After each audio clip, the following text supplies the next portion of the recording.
नमस्कार, जी बिजनेस पर आपका स्वागत है। आप देख रहे हैं पावर ब्रेकफास्ट। आपके साथ मैं हूं मानसी दवे। भारतीय बाजार के लिए निफ्टी बैंक निफ्टी की वीकली एक्सपायरी का दिन और दिन की शुरुआत अच्छी होती हुई देखने को मिल रही है, क्योंकि विदेशी बाजार से संकेत भी काफी अच्छे हैं। आप देखिए, एसडेक्स निफ्टी 0.25% की तेजी के साथ 11,350 के इर्द गिर्द ट्रेड करता हुआ। वहीं जापान के बाजार में 250 अंकों की मजबूती देखने को मिल रही है। हालांकि डाउ फ्यूचर्स में एक सपाट ट्रेंड जरूर देखने को मिल रहा है। बीती रात अगर अमेरिकी बाजार की बात करें, 3 दिनों में जो गिरावट देखने को मिली थी, कल वही गिरावट तेजी में तब्दील होती हुई देखने को मिली। डाउ में करीब 460 अंक का उछाल देखने को मिला, तेजी के साथ बंद होने में कामयाब रहा। वहीं नैस्डैक 0.3% भागता हुआ देखा। तो क्लियरली अमेरिकी बाजार और एशियाई बाजार की जो ट्रेंड है वो काफी पॉजिटिव देखने को मिल रहे हैं। लेकिन विदेशी बाजार के संकेतों को विस्तार से एक बार जान लेते हैं। दीपांशु भंडारी हमारे साथ जुड़े हैं। थोड़ी ही देर में जी बिजनेस के मैनेजिंग एडिटर अनिल सिंह भी हमारे साथ जुड़ेंगे। आज के लिए पहली रणनीति उनसे समझने की कोशिश करेंगे। Deepanshu, good morning. बताएं, विदेशी बाजार के संकेत आज कैसे लग रहे हैं? Good morning Mansi. अच्छे संकेत हैं, पर शायद उतने अच्छे संकेत नहीं हैं जितने आधे घंटे पहले दिख रहे थे, पर फिर भी अच्छी शुरुआत हुई है एशिया के बाजारों की।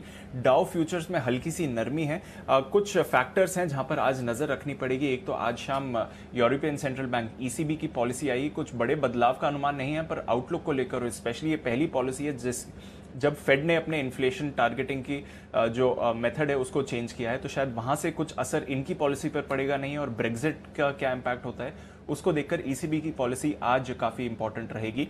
इसके अलावा यूएस और चीन के बीच तनाव बरकरार है।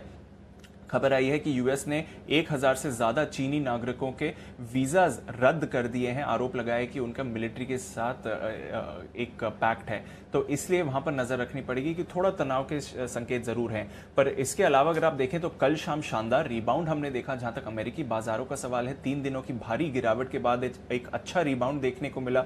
डाउ तकरीबन 450 अंकों से ज्यादा का उछाल डाउ ने दिखाया। S&P 500 2% ऊपर था और ज्यादातर करके टेक्नोलॉजी शेयर्स का जो शानदार रिबाउंड देखने को मिला, इसी की वजह से पूरे के पूरे अमेरिकी बाजारों में तेजी आई।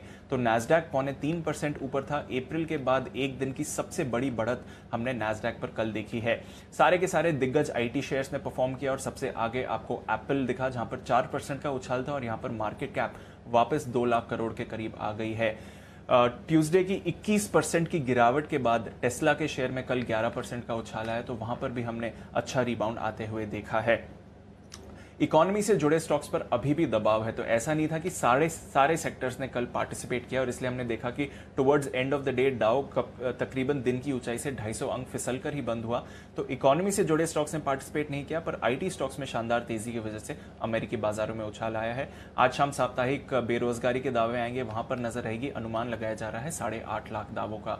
इसके अलावा यूरोप के बाजारों में अच्छी तेजी रही, 1.5 से 2% की। कच्चे तेल में 3% का हमने रिबाउंड आते हुए देखा है।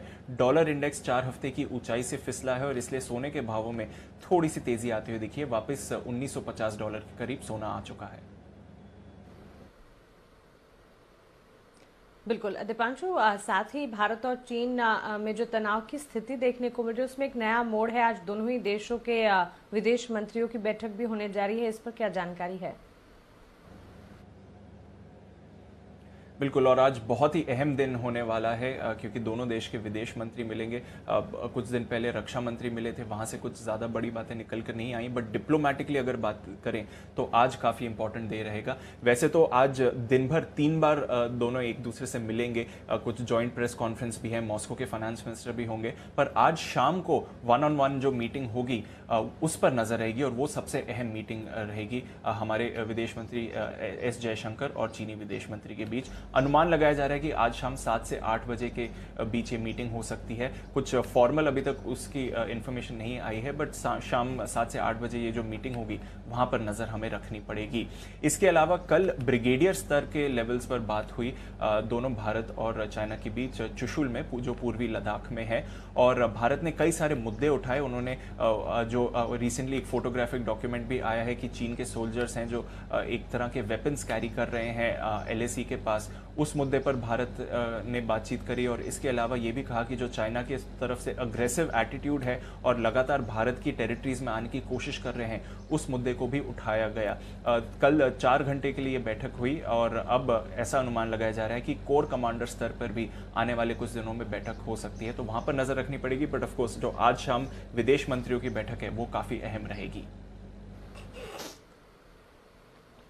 बिल्कुल दीपांशु, शुक्रिया ये जानकारी के लिए, हमारे साथ जुड़ने के लिए। चलिए अब जान लेते हैं कि कल के कारोबारी सत्र में संस्थागत निवेशकों ने क्या किया। एफआईएस ने कल कैश मार्केट में 959 करोड़ की बिकवाली की है, वहीं डीआईएस की कैश मार्केट में 264 करोड़ की बिकवाली के आंकड़े आते हुए दिखे। हालांकि वायदा बाजार में एफआईएस की तरफ से 856 करोड़ की खरीदारी के आंकड़े भी है। तो कैश मार्केट में लगातार एफआईएस की तरफ से बिकवाली है, वायदा बाजार में एफआईएस कर रहे खरीदारी और डीआईएस की तरफ से कैश मार्केट में बिकवाली के आंकड़े। लेकिन चलिए आज वायदा बाजार की वीकली एक्सपायरी होने जा रही है, इस पर हमने एक जानकारों का पोल कराया और जानकार का वीकली एक्सपायरी को लेकर क्या मानना है बताने के लिए हमारे साथ कुशल गुप्ता जुड़ गए हैं। कुशल, गुड मॉर्निंग, बताएं। Good morning Mansi. तो ट्रेंड जो है वो काफ़ी बुलिश लग रहा है। इनफैक्ट 3 दिनों की जो लंबी गिरावट हमें डाउ जोन्स में देखने को मिली, अब कहीं ना कहीं जो बाजार के एनालिस्ट हैं वो एक्सपेक्ट करके चल रहे हैं कि जो वीकली एक्सपायरी है एक शॉर्ट कवरिंग मूव यहाँ पर एक्सपेक्टेड है। और यहाँ पर अगर आप निफ्टी की तरफ नज़र डालें तो जो ज़्यादातर जानकार है वो जो उनका सबसे ज़्यादा रुझान जो है 11,300 से 11,350 के बीच है। इनफैक्ट जो मेजॉरिटी लाई कर रही है वो 11,300 से 11,400 की रेंज में है, जहाँ पर अगर आप देखें तो करीब 72% एनालिस्ट जो है ये मानकर चल रहे हैं कि एक्सपायरी जो है वो मौजूदा लेवल के हायर साइड पर ही होने को दिखेगी। पर जो सबसे अहम लेवल है यहाँ पर वो है 11,350 का, क्योंकि यहाँ पर मोर और लेस अगर आप देखें तो राय कहीं ना कहीं बटी हुई नजर आ रही है। हालांकि 11,300 के नीचे जाने की संभावना काफी कम लग रही है, जितने भी जानकार हमने कल रात को जिनसे भी बात की, और 11,200 से 11,300 के बीच जो है, यानी कि जो अभी मौजूदा लेवल है 11,278 का, कल जिस हिसाब से आखिरी आधे पौने घंटे में रिकवरी हमें देखने को मिली निफ्टी में, कहीं ना कहीं यहां पर काफी अच्छा शॉर्ट कवरिंग का मूव हमें देखने को मिल सकता है। तो ओवरऑल एनालिस्ट जो है निफ्टी पर तो बुलिश हैं ही, साथ ही अगर आप बैंक निफ्टी की तरफ भी नजर डालें तो वहां पर भी मोमेंटम उनकी तरफ से काफी स्ट्रांग लग रहा है। इनफैक्ट अभी जो लेवल्स है वहां से करीब 200 सवा 200 अंकों की बढ़त जो है ये एक्सपेक्ट करके चल रहे हैं। इनफैक्ट यहां पर अगर आप लेवल्स देखें तो 22,400 से 22,500 के बीच जो है बैंक निफ्टी की वीकली एक्सपायरी हो सकती है, जहां पर 46% जानकारी मानकर चल रहे हैं कि ये इस लेवल पर होती हुई दिख सकती है। हालांकि निचले स्तरों की जो गुंजाइश है वो काफी कम है, पर कहीं ना कहीं 22,300 से 22,400 के बीच भी जो है बैंक निफ्टी की एक्सपायरी हमें 27% एनालिस्ट बता रहे हैं। तो ये देखना होगा कि आज किस हिसाब से रुझान रहता है, पर कहीं ना कहीं शॉर्ट कवरिंग का मूव एक्सपेक्टेड है। ओके कुशल, शुक्रिया ये जानकारी के लिए, हमारे साथ जुड़ने के लिए। अब सीधा रुख करते हैं हमारे स्पेशल सेगमेंट का, जहां हम रोज बात करते हैं जी बिजनेस के मैनेजिंग एडिटर अनिल सिंघवी से।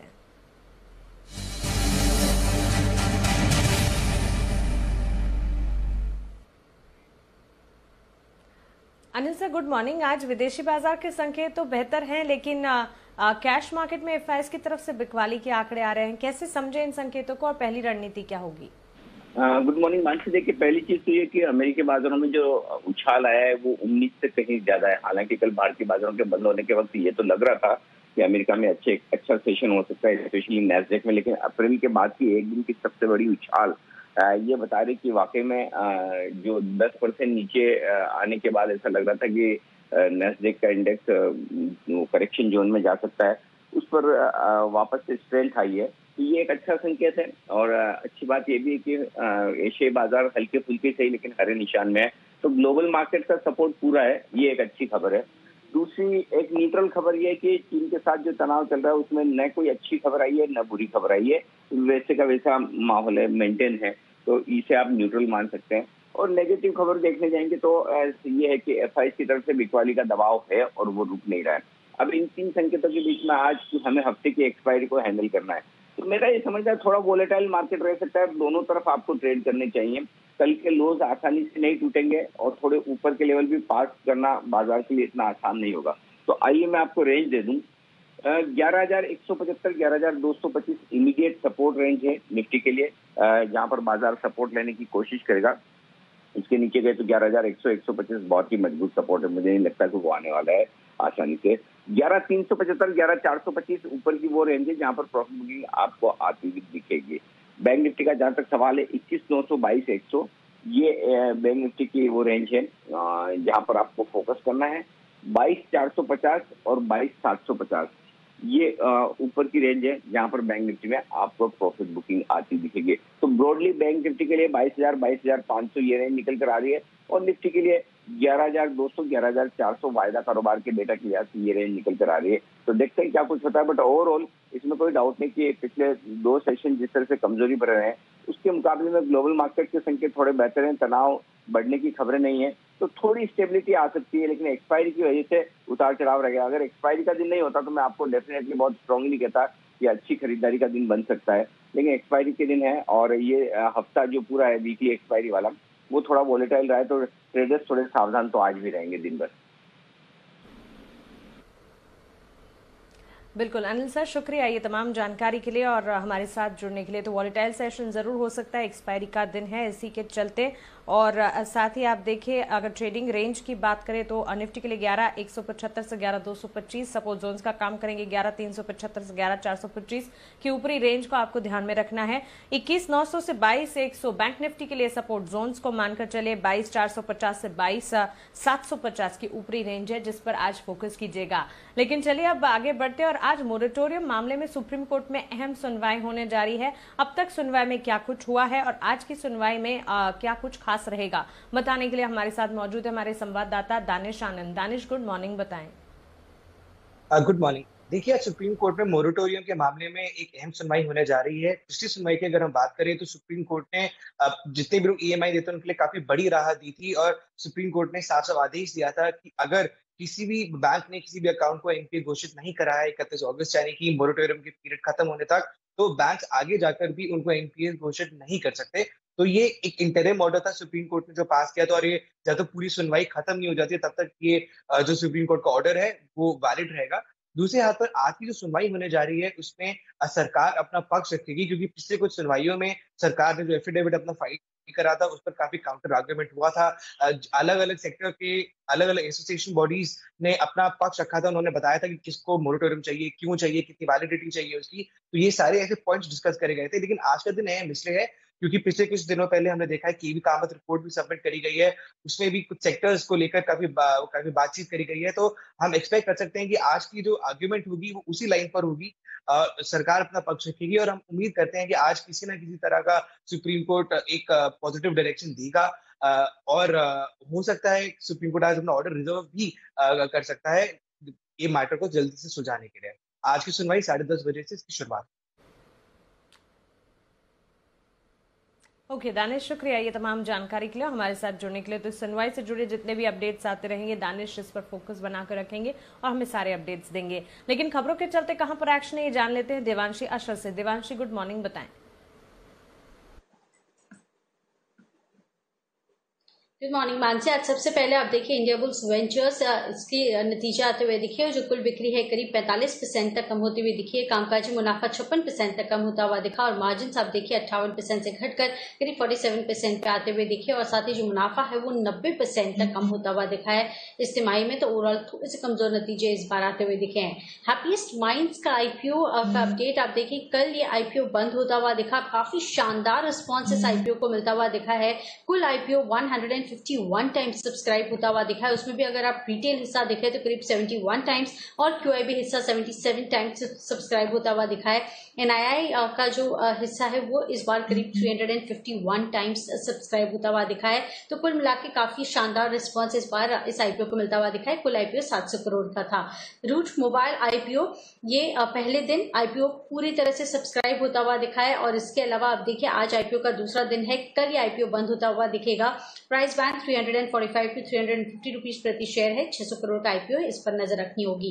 भारत डायनामिक्स ओएफएस पिछले 2 दिन चला है और आप देखिए कुल ओएफएस करीब 76% तक भरता हुआ दिखा। जो बेस ऑफर था 10% का वो तो पूरा सब्सक्राइब हुआ है, लेकिन जो अतिरिक्त ग्रीन शो ऑप्शन सरकार ने यहाँ पे पैसा लिया था देने का वो पूरी तरह से सब्सक्राइब होता हुआ नहीं दिखा है। तो कुल मिलाके 770 करोड़ जो है वो सरकार इस बार ओएफएस के जरिए जुटा सकती है। साथ ही ये अपडेट भी है कि एलआईसी ने ओएफएस के जरिए करीब 8.27% अतिरिक्त हिस्सा खरीदा है। अब उनकी जो हिस्सेदारी है वो कंपनी में बढ़कर 10.5% तक हो चुकी है, तो इस पर नजर रखें। इंडिया बुल्स हाउसिंग फाइनेंस जहाँ पे करीब 700 करोड़ रुपए जुटाने के लिए कंपनी ने कल क्यूआईपी लॉन्च किया है। कंपनी का मानना है कि कुल मिला के 1000 करोड़ रुपए रेज करेगी डेट और इक्विटी के जरिए, जिसमें से 700 करोड़ का QIP कल लॉन्च कर दिया है कंपनी ने। QIP की जो फ्लोर प्राइस है वो 206 रुपीज 70 पैसे प्रति शेयर पर तय की गई है और फ्लोर प्राइस पर अतिरिक्त 5% का डिस्काउंट भी देने का फैसला कंपनी ले सकती है। 14 सितंबर को बोर्ड की बैठक होने वाली है, जिस पर फाइनल फैसला होता हुआ दिखेगा और साथ ही ओक नॉर्थ बैंक में भी कंपनी की आंशिक हिस्सेदारी बेचने पर विचार है। तो कुल मिलाकर कल IPO खुलता हुआ दिखा है 735 करोड़ का। उसको किस तरह से रिस्पॉन्स मिलता है, आज इस पर नजर रखनी होगी। ओके देवांशी, शुक्रिया ये तमाम जानकारी के लिए। लेकिन जी बिजनेस के खास शो बाजार आज और कल में HDFC सिक्योरिटीज के VK शर्मा ने ऑप्शन की दमदार रणनीति सुझाई है। आइए अब उसे देखते हैं। रिलायंस तो एक ऑप्शन के अंदर ट्रेड बिल्कुल बनता है। 2180 की कॉल खरीदी जा सकती है। 68 रुपए पे ये लास्ट क्लोजिंग थी, आप इस पे खरीद सकते हैं। 50 रुपए का इसमें स्टॉप लॉस रखें और जो टारगेट रहेगा 95 रुपए का रहेगा। दूसरा जो स्टॉक है वो है मारुति। मारुति अच्छा खासा स्टॉक धीरे धीरे करके ऊपर आ रहा है और ये ऑटो के अंदर बहुत ही सक्षम स्टॉक बन के दिख रहा है सामने। तो 7300 की कॉल खरीदने की मैं सलाह दे रहा हूँ मारुति के अंदर, और करीब ये 187 रुपए पे ये कॉल ऑप्शन था लास्ट क्लोजिंग। इसमें स्टॉप लॉस रखे हैं 140 रुपए का और यहाँ पे आप 270 रुपए की कॉल का टारगेट आप लेके चल सकते हैं। करीब 7 ट्रेडिंग कॉल्स हैं हमारे पास और सारी की सारी कॉल्स खरीदारी की हैं। शुरुआत चॉइस ब्रोकिंग से। इनका मानना है कि हीरो मोटर कॉर्प में खरीदारी की जा सकती है। 3000 के टारगेट्स को ध्यान में रखिए। 2869 का स्टॉप लॉस लगाइएगा। आनंद राठी सिक्योरिटीज वोल्टास पर खरीदारी की राय दे रहे। 680 के टारगेट्स के लिए 635 का एक स्टॉप लॉस जरूर लगाएं। टोरेंट फार्मा यहां पर भी खरीदारी की राय है। 2860 के लक्ष्य को ध्यान में रखें। 2770 का स्टॉप लॉस लगाना होगा। वहीं निर्मल बंग सिक्योरिटीज, पिडिलाइट इंडस्ट्रीज और बायोकॉन पर खरीदारी की राय दे रहे हैं। पिडिलाइट में 1510 के टारगेट्स, 1440 का स्टॉप लॉस। वहीं बायोकॉन में 445 के टारगेट्स, 414 का स्टॉप लॉस लगाएं। और अंत में एक्सिस सिक्योरिटीज की राय अदानी गैस पर है। यहां पर 208 के लक्ष्य को ध्यान में रखते हुए खरीदारी की जा सकती है। 195 का एक स्टॉप लॉस लगाना होगा। और औरोबिंदो फार्मा में 820 के टारगेट्स को ध्यान में रखते हुए 792 792 के स्टॉप लॉस के साथ आप खरीदारी करके चल सकते हैं। चलिए, मार्केट एक्सपर्ट हमारे साथ अब जुड़ गए हैं मानस जायसवाल। मानस, गुड मॉर्निंग, स्वागत है आपका जी बिजनेस पर। आज के लिए इंडेक्स पर आपका नजरिया, वीकली एक्सपायरी के दिन बाजार को कैसे देख रहे हैं आप, और स्टॉक स्पेसिफिक कॉल्स कौन सी होंगी वो भी बता दीजिए। Good morning Mansi. देखिए, मैं समझता हूँ कि अभी भी थोड़ा कॉशियस रहने की जरूरत है, क्योंकि जिस तरह की वीकली चार्ट लास्ट वीक देखने को मिले हैं तो उस हिसाब से तो हाई लेवल पे फिर से सेलिंग प्रेशर देखने को मिल सकता है। तो मैं समझता हूँ कि 400, 425, 11,400, 11,425 ये लेवल जब तक ब्रेक नहीं होते आपको खरीदारी तो नहीं करनी है। कॉशियस रहने की जरूरत है। हाई लेवल पे फिर से सेलिंग प्रेशर देखने को मिल सकता है। अगर हम नीचे की साइड में बात करें तो 50 डे मूविंग एवरेज जो कि 11,075 के आसपास है, आई थिंक निफ्टी वो टेस्ट कर सकता है। तो कॉशियस रहने की जरूरत रहेगी। अच्छा, इसीलिए दो रिकमेंडेशन है मानसी, और एक बाय और एक सेल रिकमेंडेशन है। रिलायंस में खरीदारी करने के मौके हैं, क्योंकि जो कंसोलिडेशन है, मैं समझता हूँ 1 से 2 दिनों में ही कंसोलिडेशन रेंज ब्रेक हो जाएगी ऊपर के साइड पे, और रिलायंस कहीं ना कहीं 2240, 2250 के लेवल्स को टेस्ट करेगा। तो रिलायंस में खरीदारी करें। 2119 के स्टॉप लॉस रखें। और एक स्टॉक है सेल के साइड पे, और वो है बजाज फिनसर्व, जहां पर स्टॉक ने एक रेंज ब्रेक की है नीचे के साइड पे। मेरे ख्याल 6200, 6600 की रेंज बन गई थी। 6200 के लेवल्स कल ब्रेक हुए हैं, तो यहाँ पर बिकवाली अभी और बढ़ सकती है। 5700 के टारगेट सेट करें, सेल करें और 6206 के स्टॉप लॉस रखें। बिल्कुल मानस, शुक्रिया ये तमाम जानकारी के लिए, हमारे साथ जुड़ने के लिए। चलिए, कमोडिटी बाजार पर आज की क्या रणनीति होनी चाहिए ये भी जान लेते हैं। हमारे साथ एंजल कमोडिटीज के अनुज गुप्ता जुड़ गए हैं। अनुज, गुड मॉर्निंग, स्वागत है आपका जी बिजनेस पर। सबसे पहले सोने चांदी की चाल, बुलियन मार्केट पर आपका आउटलुक हम जानना चाहेंगे। गुड मॉर्निंग मानसी जी। गोल्ड सिल्वर में देखें तो एक रेंज बाउंड मूवमेंट देखने को मिल रही है। हालांकि जिस तरीके से इक्विटी मार्केट ऊपर आ रही है, डाउ ऊपर आ रहा है, तो एक सेलिंग प्रेशर यहाँ पर देखने को मिल सकता है, क्योंकि डॉलर इंडेक्स में एक रिकवरी देखने को मिली है। तो गोल्ड हमें लगता है कि बिकवाली का ट्रेड करना चाहिए करीबन 51,600 के आसपास। स्टॉप लॉस 52,100 का रहेगा। टारगेट करीबन 51,400 तक हो सकता है। तो गोल्ड सिल्वर में सेल ऑन राइज की स्ट्रेटेजी रहेगी। बिल्कुल अनुज, साथ ही कच्चे तेल में जो उतार चढ़ाव हम देख रहे हैं, वहां पर आपका आउटलुक क्या होगा? क्रूड में भी हमने देखा है कि काफी गिरावट देखने को मिली है। पिछले करीबन 7 दिनों में 16% की गिरावट रही है और ऑलमोस्ट जून के लेवल पर क्रूड आता हुआ दिखाई दिया है। तो क्रूड में भी एक ट्रेंड थोड़ा सा नेगेटिव बना है। तो क्रूड के अंदर भी हमें लगता है कि बिकवाली का ट्रेड करना चाहिए, करीबन 2820 के आसपास 2870 का स्टॉप लॉस रहेगा, टारगेट नीचे करीबन 2720 तक हो सकता है। तो क्रूड के अंदर भी बिकवाली का ट्रेड बनाया जा सकता है। बिल्कुल अनुज, शुक्रिया ये तमाम जानकारी के लिए, हमारे साथ जुड़ने के लिए। तो एनर्जी पैक और बुलियन मार्केट दोनों पर ही बिकवाली की कॉल्स फिलहाल एक्सपोर्ट की तरफ से आती हुई, लेकिन अब वक्त है FIR का, यानी कि FIR इन्वेस्टमेंट रिपोर्ट्स का।